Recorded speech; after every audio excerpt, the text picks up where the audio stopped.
ब्रह्ममुरारिसुरार्चितलिङ्गं निर्मलभाषितशोभितलिङ्गं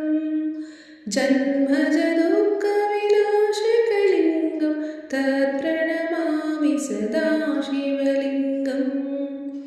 देवमुनिप्रवरार्चितलिङ्गं कामदहनकरुणाकरलिङ्गं रावणदर्पविनाशकलिङ्गं तत्प्रणमामि सदा शिवलिङ्गं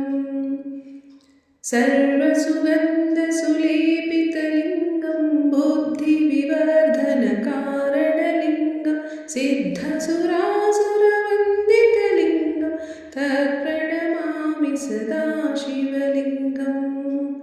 कनकमहामणिभूषितलिङ्गं फणिपतिवेशितशोभितलिङ्गं दक्षशूयज्ञविनाशकलिङ्गं तत्प्रणमामि सदा शिवलिङ्गं कुङ्कुमचन्दनलेपितलिङ्गं पङ्कजहारसुशोभितलिङ्गं सञ्चितपापविनाशकलिङ्गं तत्प्रणमामि सदा शिवलिङ्गं